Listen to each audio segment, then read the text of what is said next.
자, 오늘 아침에 설교 주제는 내 마음의 근심 걱정을 하나님께 쏟아놓으라, 그렇게 정해봤습니다. 마음에 근심 걱정 있으시죠? 예? 그거 없는 사람이 어디 있겠어요? 모든 사람이 다 이런저런 모양으로 다 마음에 근심 걱정이 있습니다. 없는 사람은 한 사람도 없어요. 성경의 어떤 인물도 마음에 근심 걱정 없이 살았던 사람은 없습니다. 근데 오늘 그 마음의 근심 걱정을 여기다 자꾸 마음에 쌓아놓으면 어떻게 돼요? 병들어요, 여러분. 우울해지고 불안해지고 몸도 병들고 병듭니다. 이걸 어떻게 해야 돼? 하나님 앞에 가서 쏟아놔야 돼. 다 이제 음식을 먹고 이렇게 체하면 어떻게 됩니까? 힘들죠. 이걸 다 토해내면 시원해지지 않습니까? 그런 의미라고 생각하시면 되겠습니다.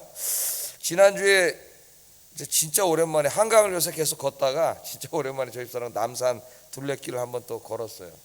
걸었는데 둘레길을 이제 이렇게 걷는 중에 그 둘레길 중간에 그 중국의 제갈공명을 모셔놓은 사당이 하나 있습니다. 아마 아실 거예요, 여러분들. 와룡당이라고, 와룡당이라고 있어요. 이렇게 보면은 사진을 한번 이제 보시면은 저 계단으로 한참 올라가면 저 위에 이렇게 사다코 귀신 나올 것 같아요. 전 사당이 있고 앞에 이렇게 이제 안내문이 이렇게 붙어 있습니다. 저걸 누가 저기다가 왜 모셔놨는지 저는 이제 잘 알지는 못하겠어요. 근데 이제 자주 많이 보던 그런 사당이 이렇게 지나가는데 지난주에 이렇게 지나가는데 어떤 그 한 중년 여성이 그 사당 앞에 저기 저 문 저 앞에 그 담이 이렇게 그걸 잡고 정말 눈을 감고 그렇게 경건하고 간절하게 무엇인가를 기도하고 있더라고요. 기도하는 모습을 봤습니다. 거기서 우리 사람들 야 저 봐라 저 경건하게 기도하네 그랬는데 그분이 이제 이렇게 갔는데 또 그 이번에 그 외국 여성이 이렇게 오더니 그 안내문을 이렇게 잠깐 보는 것 같더니 또 거기서 이렇게 기도를 또 이렇게 하고 이렇게 가더라고요. 얼마나 경건하고 진지하게 기도를 하는지. 자, 거기서 왜 기도했을까요, 여러분? 왜 기도했을 것 같아요? 거기 누가 계신다고 생각을 한 거예요? 누가 있다고? 제갈공명이 2000년 전에 죽었는데 그 사람이 저기 이렇게 그 귀신이 저기 이렇게 저기 임재에 있다 그러죠, 우리는. 임재에 있어가지고 거기서 기도하면 들어줄 것 같은 그런 생각이 드니까 얼마나 의지할 곳이 간절했으면 거기 가서 이렇게 기도를 하겠습니까? 참 안타까운 일이죠. 제갈공명은 AD 181년 234년까지 살았던 중국 사만시대 촉한의 재상이었던 사람이고 우리는 삼국지를 통해서 많이 부풀려진 이야기죠. 삼국지를 통해서 그가 지략이 매우 뛰어난 사람으로 그렇게 알고 있습니다. 근데 죽은 지 이미 2000년이나 돼서 아무것도 없는 그 집 아무도 없는데 그 사당 앞에 가서 기도한들 그가 무엇을 해줄 수가 있겠어요? 그 여성의 인생에 무슨 변화가 있겠습니까, 여러분? 참 어리석은 거죠, 인간이. 그런데 오늘 여러분들은 잘 오셨어요. 그 사당으로 간 게 아니라 여러분들 하나님이 임재해 계신 하나님의 성전으로 오셨습니다. 할렐루야. 제갈공명은 죽어서 2000년 전 다 죽어서 없어지고 아무것도 없지만 여러분 여기는 누가 임재해 계세요? 살아계신 하나님, 전능하신 하나님이 임재해 계시고 성전에 와서 기도하는 사람들 기도를 하나님이 응답해 주신다고 약속했습니다. 그러니까 여러분들 행복한 사람이에요. 희망이 있어요. 살아계신 하나님이 듣고 계시기 때문에. 근데 거기 가서 기도하는 사람은 그게 무슨 희망이 있겠습니까, 여러분? 오늘 이 시편 62편을 쓴 시인은 자기 인생의 문제를 누구에게 가서 쏟아놓아야 하는가를 알고 있는 사람이었습니다. 누구에게 우리의 마음을 쏟아놓아야 됩니까, 여러분? 전능하신 하나님, 우리의 기도를 들으시고 내 기도를 들으시고 내 인생의 문제를 해결해 주실 수 있는 분, 그 살아계신 하나님, 전능하신 하나님께 가서 기도하면은 그 사람 인생은 소망이 있는 거죠. 희망이 있는 거예요. 왜냐하면 하나님 들으시기 때문입니다. 하나님이 그 문제를 해결해 주시고 응답해 주시는데 오늘 아침에 여기 잘 오셨습니다. 오늘 그런 놀라운 은혜가 있기를 주의 이름으로 축복합니다. 자, 시편 62편은 인생의 많은 고난을 겪었던 다윗의 시편으로 그렇게 기록되어 있습니다. 그 고난 가운데 기도하면서 여러 번 하나님의 도우심, 때로는 하나님의 능력과 기적으로 도우시는 그런 은혜들을 체험을 했지요. 오랫동안 신앙생활하고 또 환난과 고난도 다윗만큼 많이 당한 사람도 없어요. 예? 하나님 내 마음에 가장 합한 자라 그랬는데 고난 엄청나게 많이 당했습니다. 그가 하나님의 왕으로 부름을 받아서 메시아로 상징하는 왕으로 부름 받아서 그 사명을 감당하기 위해서 그냥 감당할 수가 없어요. 인간적인 게 자꾸 튀어나오기 때문에. 그래서 하나님께서 고난을 많이 주셨어요.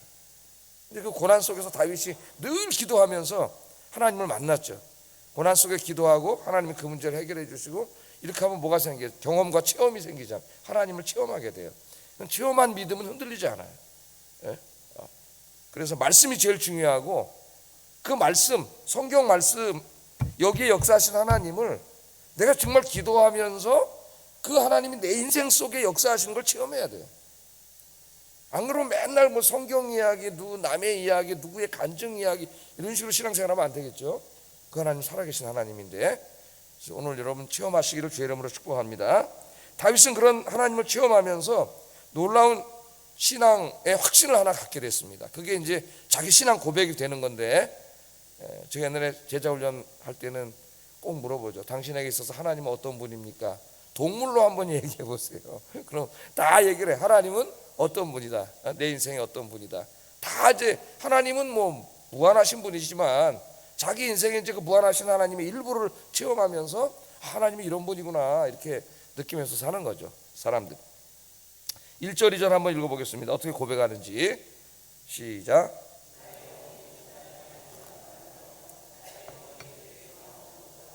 오직 그만이 나의 반석이시요 나의 구원이시요 나의 요새시니 내가 크게 흔들리지 아니하리로다. 이 시편을 읽으니까 벌써 뭔가 이렇게 어디서 많이 듣던 시편이죠. 우리가 금요일에 찬송 부르잖아요. 좀 이따 이제 찬송 부를 건데 내 영혼아 잠잠히 하나님만 바라며 이 찬송이 여기 이제 이 말씀을 갖다가 우리가 곡을 붙여서 노래를 부르고 있습니다. 자, 다윗이 뭐라고 여기 고백하고 있어요? 내 영혼이 잠잠히 하나님만 바라본다. 많은 고난이 있었지만 그때마다 잠잠히 하나님만 바라본다. 잠잠히는 침묵입니다. 우리가 이제 힘들고 어려우면 자꾸 입에서 뭐가 툭 튀어나와요. 뭐가 툭 튀어나와요. 불평, 불만, 원망이 툭 튀어나와 이런 말들이. 내 영혼이 잠잠히 힘들고 어려운 가운데서도 잠잠히 하나님을 묵상하면서 하나님만 바라본다. 하나님만 바라본다.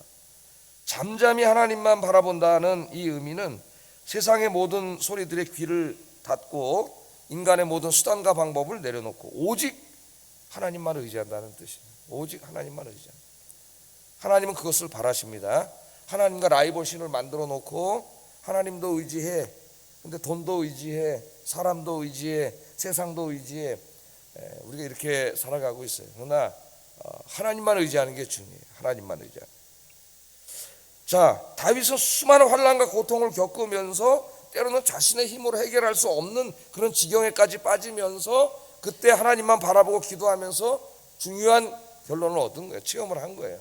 하나님만 바라보면 된다는 걸 깨달았습니다.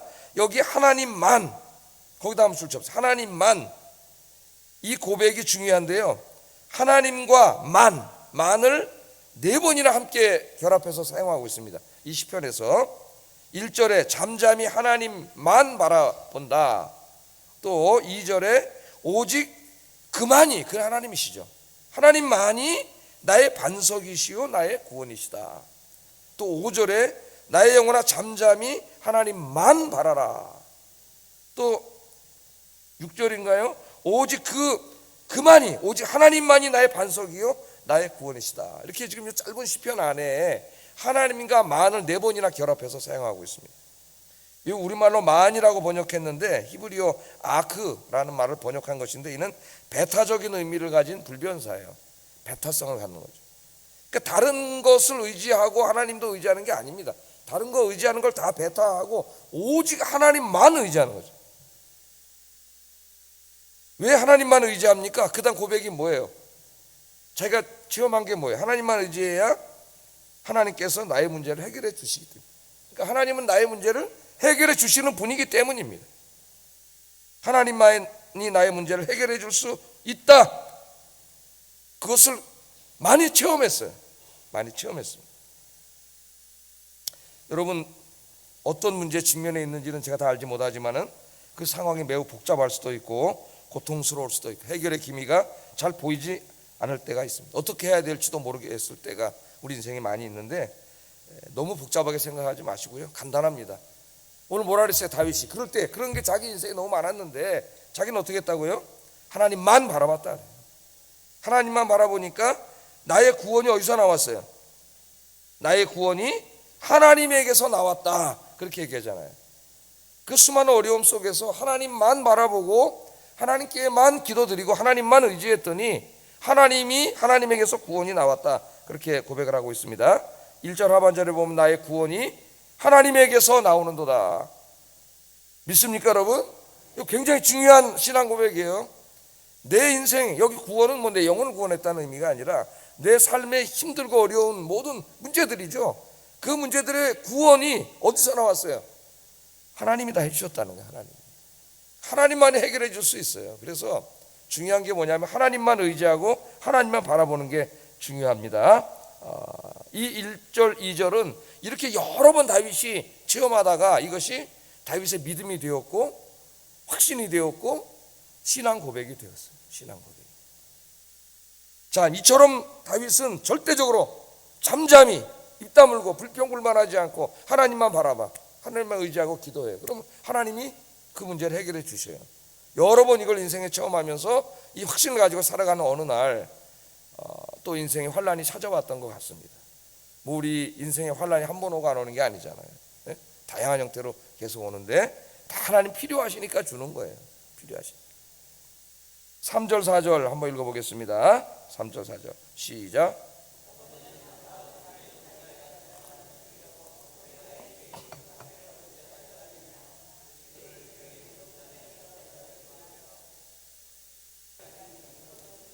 속으로는 저주로다. 아멘. 자, 여기 자신의 저주를 두 가지 메타포로 이렇게 표현을 하고 있습니다.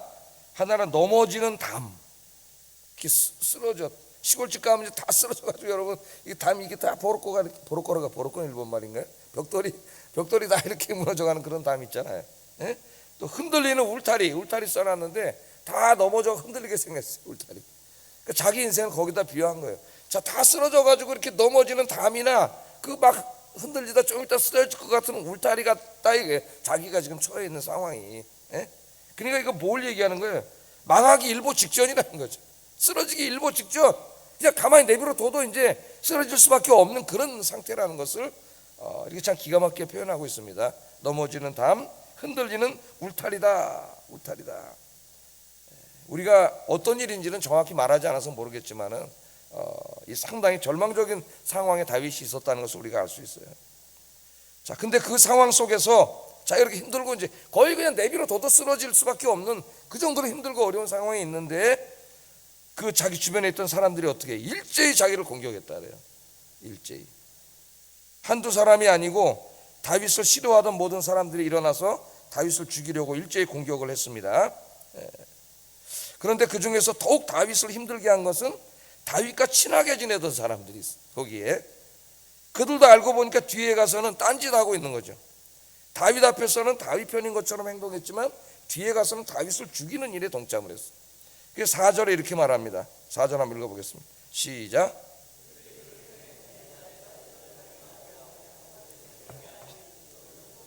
속으로는 저주로다. 뭐라 그래? 그들이 그를 그의 높은 자리에 떨어뜨리기만 꾀하고 거짓을 즐겨하니 입으로는 축복이요 속으로는 저주로다. 그러니까 표리가 부동한 사람들이죠. 겉과 속이 다른 사람. 그래서 시편 해석하는 많은 사람들은 이때 이거 압살롬 반역 때 사건을 반영하고 있는 게 아닌가 그렇게 해석하는 사람들이 있습니다. 우리 압살롬 사무엘하 공부할 때 그 반역 때 어떻게 했어요? 다윗의 충신들이 200명이 배반하고 압살롬에게로 간 사건을 기록한. 자기 밑에서 폐하 전하 그러면서 밥 먹고 살던 그 많은 사람들이 하루아침에 배반하는 모습을 봤잖아요. 그래서 그 사건이 아닌가, 뭐 그 사건일 수도 있고 또 다른 사건일 수도 있습니다만은 그게 더 힘든 거죠. 예? 어제까지는 내 앞에 와서 그러던 사람들인데 다 뒤에 가서 딴짓하고 그러니까 안 그래도 너무 힘들어가지고 그냥 쓰러질 지경인데 거기서 뒤에서 그냥 수근수근하고 더 비난하고 말로 공격하고 견딜 수가 없는 그런 상황이에요. 지금 그런 상황에 처하게 됐습니다. 자, 이 상황에서 어떻게 했느냐? 그 사람의 신앙이 뭐예요? 신앙 고백이 잠잠히 하나님만 바라본다. 어떤 상황 속에서도 잠잠히 하나님만 바라본다. 아까 고백했잖아요. 1절 2절에. 그런데 그 신앙을 가지고 살아왔는데 이런 지금 힘든 일을 당하고 보니까 이 신앙이 또 흔들리는 거죠. 사람은 흔들려요. 아무리 확신이 있어도. 또 힘들고 너무 힘든 거예요. 근데 자기는 지금 신앙이 확실하잖아. 이제까지 여러 번 하나님만 바라보면 하나님이 다 이 구원을 주셨잖아요. 그래서 이 5절에서 7절까지 말씀은 확실한 신앙 가운데 있지만 그 어려움 속에서 또 이렇게 의심하고 흔들리는 자기 자신의 어떤 긴장이 있습니다. 그래서 이 다윗이 자기와 대화를 해요. 자기에게 말을 해요. 저는 여러분에게 말을 하잖아요. 여러분에게 말을 하면서도 저에게도 말을 해요. 저에게도 하는 설교예요. 제가. 여러분에게만 말하면 제가 설교를 못해요. 왜냐하면 저는 그럼 뭐 학원 선생님 정도밖에 안 돼. 강의하고 그냥 저에게도 얘기를 해야 제가 막 성령 충만해가지고 이게 막 감정이 입대 그래서 말씀이 살아 움직이는 거거든요. 그러니까 다윗이 이 신앙 고백, 자기는 분명히 하나님만 바라보고 살았고 지금도 하나님만 바라보고 살아야 된다고 이성적으로 그렇게 하고 있는데 자기 마음은 이게 또 이 쓰러지는 담과 같고 저쪽에서 공격을 하고 어제까지 친했던 사람들이 뒤에 수군거리고 견딜 수가 없는 고통 속에 있는 거죠. 그러니까 자기 힘들어요. 양면성이 있습니다. 우리에게 확신이 있으면서도 또 내 마음속 한편에 흔들리는 거예요. 기도할 때는 믿음이 생기는데 눈을 뜨고 세상을 보면 또 힘든 일이 있는 거죠. 그때 다윗은 어떻게 하면 자기에게 말을 합니다. 자기에게 말하는 게 5절 7절이에요. 똑같은 말인 것 같은데 1절 2절하고 말은 거의 비슷해요. 근데 이건 자기에게 명령하는 거예요. 자기가. 한번 읽어보겠습니다. 시작.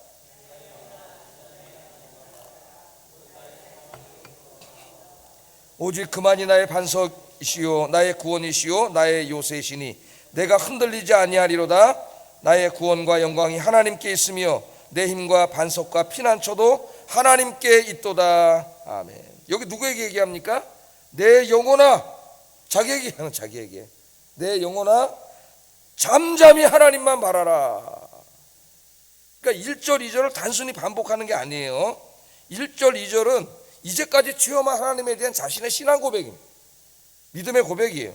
5절 6절은 그 믿음대로 살 것을 자기에게 말하고 있는 거예요. 또 새로운 어려움이 오니까 그 믿음이 있으면서도 너무 힘들고 흔들리니까 이제는 이 믿음을 가지고 자기에게 말하는 거죠. 자기가 자기에게 설교하는 거예요. 내 영혼아 잠잠히 하나님만 바라라. 그게 네 신앙이지 않느냐. 그 말이. 네가 이제까지 얼마나 많은 하나님을 체험하고 응답을 체험했냐. 그러니까 이제 낭망하지 말고 내 영혼아 하나님만 바라라. 자기가 그렇게 말하는 내 영혼아 하나님만 바라라. 잠잠히 하나님만 바라라. 자기와 이렇게 대화를 나누고 있습니다. 이 구약의 경건한 사람들을 보면은 다 우리랑 똑같아요. 인간이기 때문에. 그래서 이 똑같은 기도를 합니다. 하나님에 대한 확신과 믿음이 있어요. 내가 기도하면 하나님이 응답해 주신 체험을 너무 많이 하고 살아왔어요. 그런데 또 어느 날 새로운 문제에 닥치면 우리 인간이기 때문에 또 힘들어. 어렵고. 그때 자기에게 답답하죠. 저도 그랬기 때문에 제가 잘 알아요. 그 마음을. 내가 이렇게 목사하고 설교를 하고 이렇게 가르치고 이 하나님을 믿고 살아왔는데 이런 인생의 문제 앞에서 또 내가 이렇게 힘들 때가 있어요. 인간이니까. 난 전혀 힘들지 않아. 그건 거짓말이에요. 그럴 때 어떻게 했냐면 자기와 독백을 했다는 거예요. 믿음의 독백을. 그래서 저도 믿음의 독백을 정확히 하는데 이 시편 말씀을 42편 5절로 독백을 합니다. 한번 읽어보겠습니다. 시작.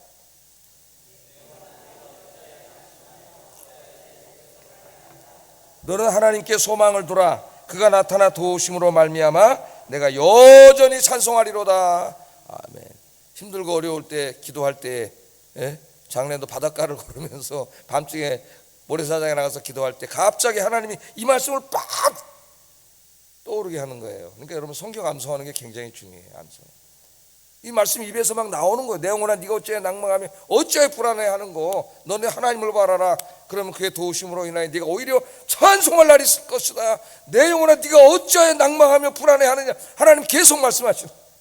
근데 이건 독백이에요. 그 믿음을 가지고 살아왔지만 자기 믿음이 흔들리니까 어떤 상황 속에서 자기에게 얘기하는 거예요. 자기에게. 내 영혼아 네가 왜 낭망하냐. 왜 하나님 없는 것처럼 지금 그러고 있냐.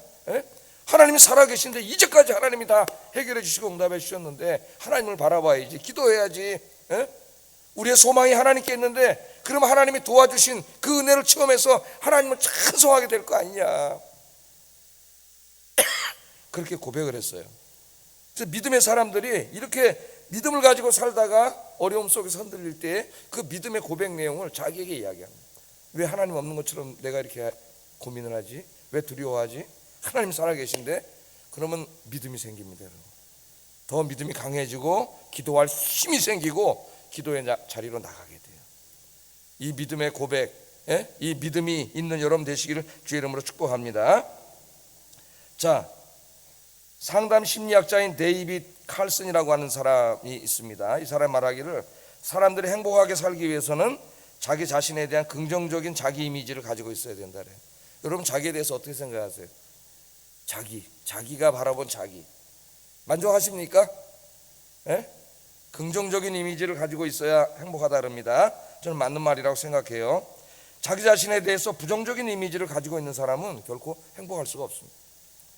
그런데 불행하게도 많은 사람들이 자기 자신에 대해서 긍정적인 이미지를 갖고 있지 못해요. 그래서 대부분의 사람들이 낮은 자존감에 시달리고 열등의식과 우울증 등으로 고통을 받게 됩니다. 그러면 왜 사람들이 이렇게 자기에 대해서 낮은 자존감을 갖게 되었느냐? 이 데이빗 칼슨은 자기 이미지, 자기가 자기를 바라보는 자기 이미지는 학습된다 그래. 학습. 심리학에서 이런 건 이제 학습된다 그러잖아요. 이 학습은 타인에 의해서 이루어질 수도 있고 자기 자신에 의해서도 이루어질 수가 있어요. 타인 중에 한 사람의 자존감에 가장 영향을 미친 사람이 부모라고 합니다.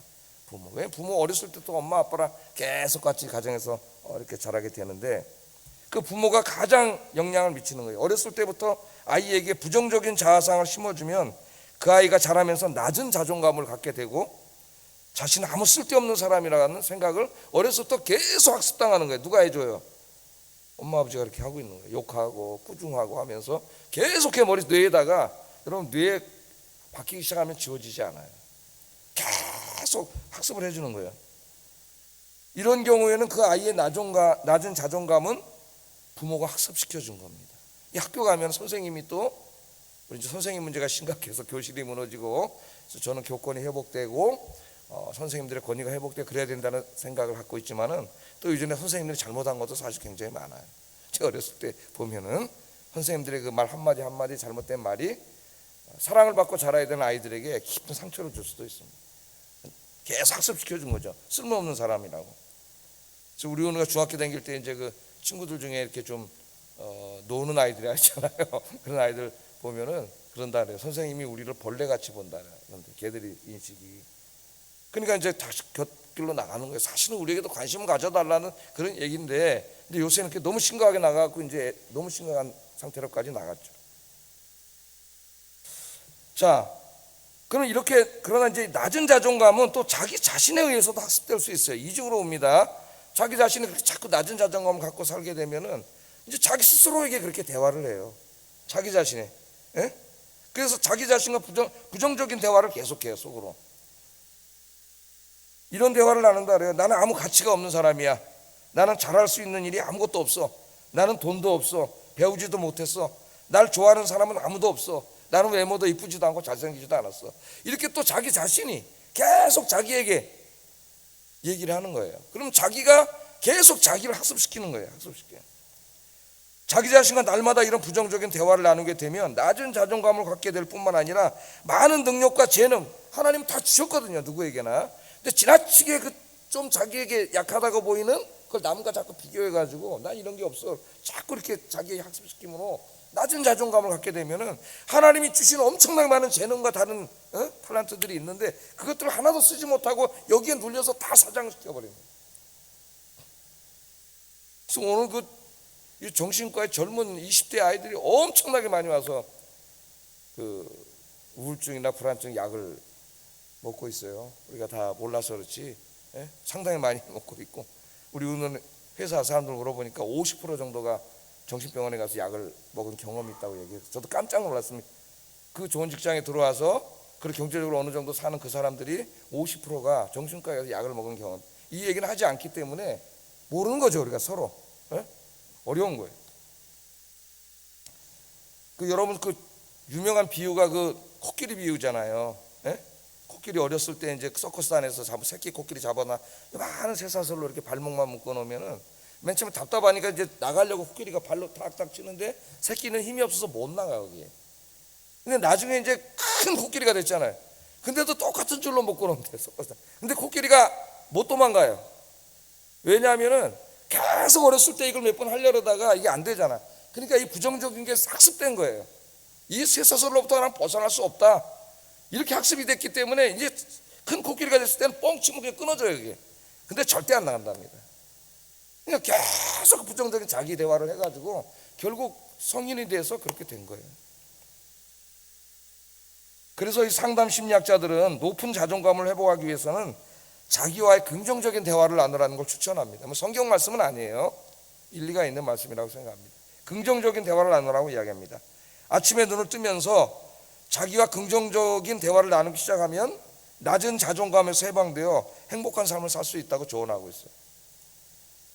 그래서 여러분도 아침에 거울 보시고 긍정적인 대화를 나누세요. 기도를 하면서 하나님께. 여러분 하나님이 계시잖아요.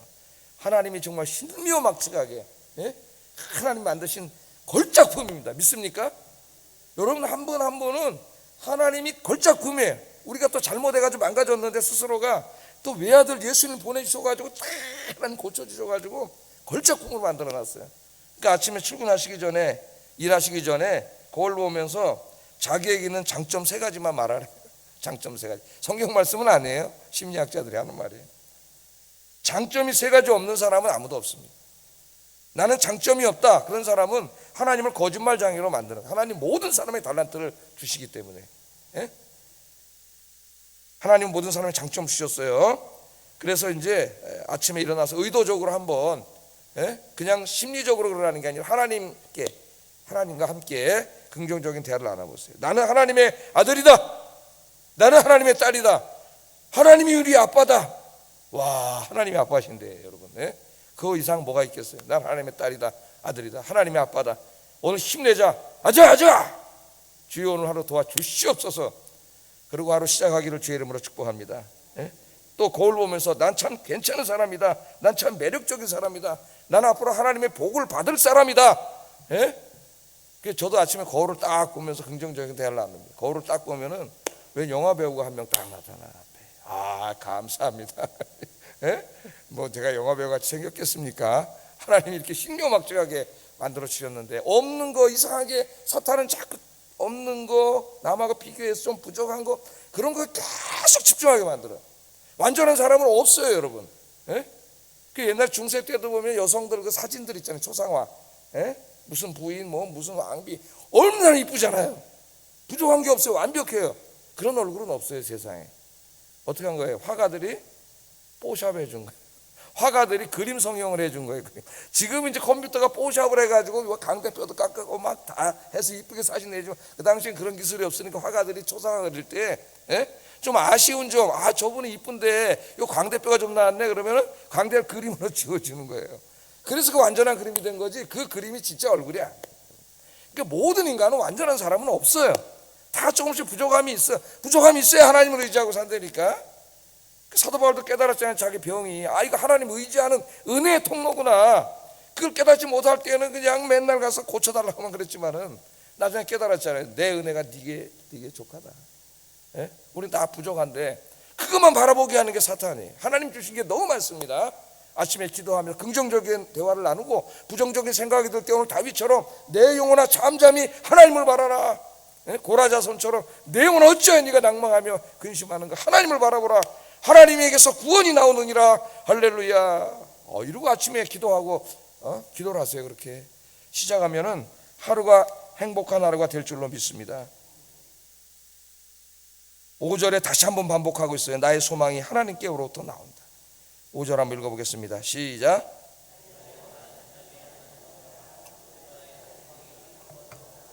다시 한번 자기에게 말합니다. 나의 소망은 딴 데 있는 게 아니에요. 다윗이 나중에 권력이 세지고 왕이 세지니까 하나님만 의지하지 않고 하나님만 계속하다가 자꾸 많이 또 군사력도 의지하고 이제 책사도 아이도벨 하나님의 말과 같이 들었다 그러잖아요. 그 사람을 말을. 근데 그 사람 배반을 하잖아요. 그 사람 말 그렇게 듣고 다른 군사력을 돈을 의지하고 사람 의지하고 똑똑한 사람이 주변에 엘리트들이 얼마나 많겠어요. 왕 주변에. 하나님이 깨닫게 하시는 거예요. 누구만 바라봐야 돼요? 하나님만 바라. 그들에게서 구원이 나오는 게 아니라 하나님만이 너를 구원해 줄 수 있다. 예? 이걸 다시 자기에게 이야기하는 겁니다. 6절에 보면 오직 그만이 나의 반석이요 나의 구원이시오 나의 요새이신 데가 흔들리지 아니하리로다. 하나님만 바라보는 자는 흔들리지 않습니다. 예? 잠시 흔들릴 수 있지만 하나님 바라보고 그 앞에 나오면 그 인생이 흔들리지 않아요. 시편 37편 24절에 이렇게 고백합니다. 이거 다윗이 다른 시인데 한번 읽어보겠습니다. 시작.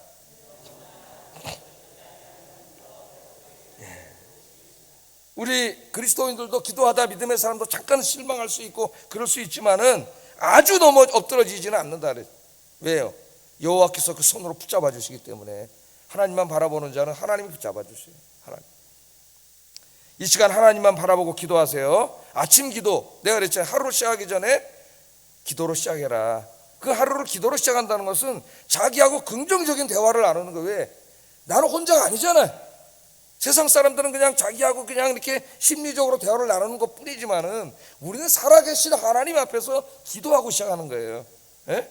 그냥 내 심리를 다스리는 게 아니라 하나님의 살아계신 하나님을 만나고 그 하나님을 소망하고 나가니까 얼마나 긍정적인 하루가 되겠습니까, 여러분? 오늘 8절에 이제 제가 제목으로 정했던 말씀이 나와요. 기도할 때는 이렇게 하라 이거예요. 8절 읽어보겠습니다. 시작.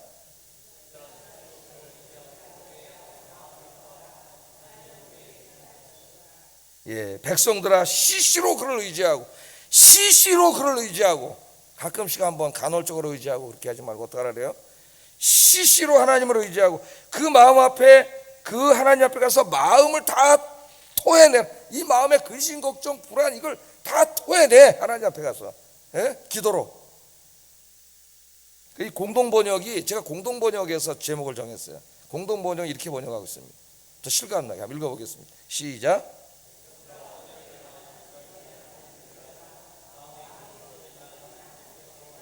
하나님은 우리의 피난처이시다. 마음에 있는 걱정일랑 하나님께 쏟아놓아라. 이렇게 좀 의역을 했어요. 이 카톨릭 성경과 이제 우리 개신교 이렇게 표준말 같이 번역하는 게 공동 번역인데 여기서는 마음의 걱정일랑 하나님께 쏟아놓으세요. 그래서 저는 하나 더 붙여 마음의 근심 걱정을 하나님께 쏟아놓으라. 기도가 뭐예요? 내 마음의 근심 걱정을 이 안에 꽉 차 있잖아. 그럼 사람 죽어요. 스트레스로. 예? 이거를 다 기도로 하나님 앞에 쏟아넣어. 그럼 속이 시원해지잖아요. 그럼 어떻게 하시냐? 12절 마지막으로 한번 읽어봅니다. 시작. 주께서 각 사람이 행한 대로 갚으시니이다.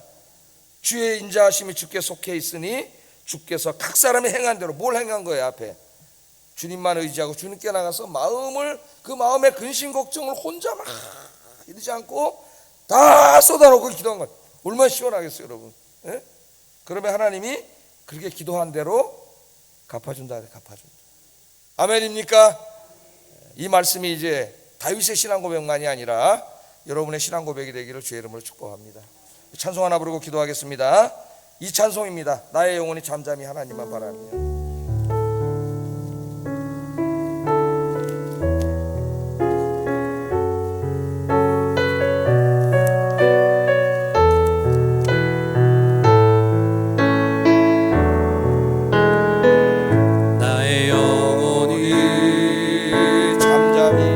잠잠히 하나님만 바라며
즐거이 여호와를 따르리. 여호와를 따르리니 나의 평생의 여호와를 송축하리. 나의 평생에 여호와를 송축하리.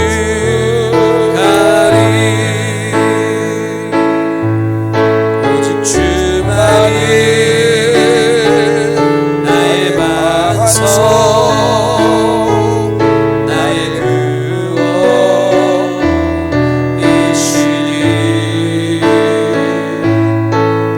오직 주만이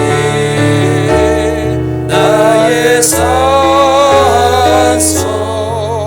내가 요동치 아니하리. 나의 구원, 나의 구원 나의 영광 하나님께 있으니 내 힘의 반석과 피난처 되시네. 주만이 나의 반석. 오직 주만이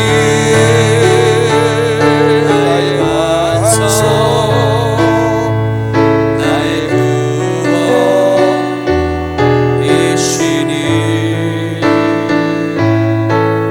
오직 주만이 나의 산성 내가 요동치 아니하리. 할렐루야. 기도하겠습니다. 내 마음이 불안과 두려움으로 가득 찰 때, 내 마음에 절망의 먹구름이 몰려올 때, 나 자신에게 하나님을 바라보라, 기도하라, 그렇게 외치고 기도하게 하소서. 두 번째, 환난과 역경 속에서 실망하거나 좌절하지 않고 살아계신 하나님만 바라보고 나의 구원이 하나님께서 나옴을 믿고 기도하는 삶을 살게 하소서.